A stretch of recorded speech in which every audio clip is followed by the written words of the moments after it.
Mark Knowles, you're announcing here at the US Open that you are retiring. This is your last event. What prompted that decision?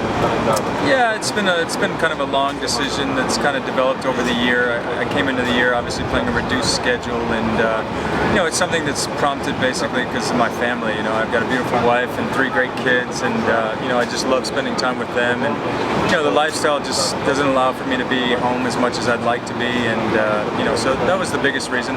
I still feel like I'm playing at a high level, and it'd be possible to still compete at a high level, but I'm just not willing to make that sacrifice anymore. The end is always, you don't really know how it's going to play out. You think about a lot of scenarios, and you're never sure how it's going to play out, and it's always hard. Every athlete thinks they still have one more shot in them.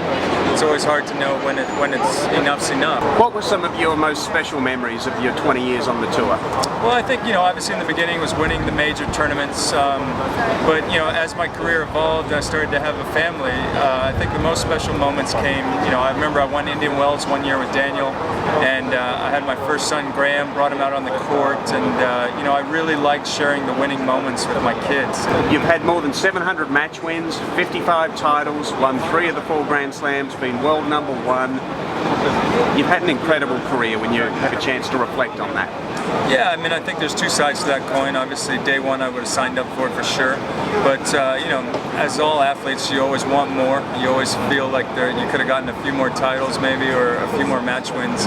But, at the end of the day, I know I gave 150% every single day. I was dedicated, and, thanks to a lot of great partnerships, I was able to achieve a lot of goals. And, even the singles game, got to the top 100 in singles, played well, and, decided to focus more on the doubles second part of the career. But, it's been a great run to be on tour for 20 plus years, and I've been through a couple of different generations and developed some great friendships, and it's been really fun. Talking of generations, how has the game of doubles evolved in the 20 years that you've been playing at the top level? It's changed a lot. Last night I played my first round match here at the US Open, and Xavier and I played against Guillermo Garcia Lopez and Pablo Andujar, and I was the only guy inside the service line for pretty much the entire match. So it kind of shows how much there's a lot more emphasis now on the baseline game, and the guys are so good from the back of the court now. You've been part of some great doubles partnerships over the years. Has that been part of the fun of playing doubles, to play with different partners? Yeah, I think my career is kind of interesting. The first part, maybe 75% of my career, I just played with one person. Obviously Daniel and I had a long partnership, and then I played with Mahesh. But then these last 2 years or so, I've kind of played with a lot of guys, and it's kind of been different. It's been nice to play with some people that I wanted to play with, and kind of experience different types of game styles and see how I could implement them into my game. If I put you on the spot to pick out the 2 or 3 best matches that you ever played, could you recall which ones they were?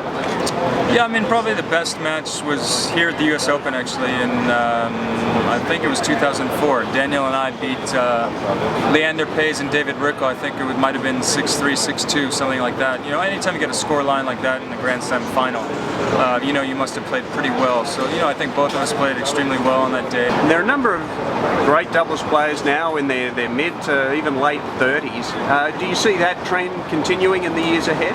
I think so. I think we've seen that general move in all sports. Guys are playing a lot later in age, and almost peaking at a later age. And I think that has to do a lot with fitness, and guys are very professional and really take care of their bodies. And we're seeing that, especially in the game of doubles. There's a lot of guys north of 35 that are still playing extremely high level, and I think you'll continue to see it.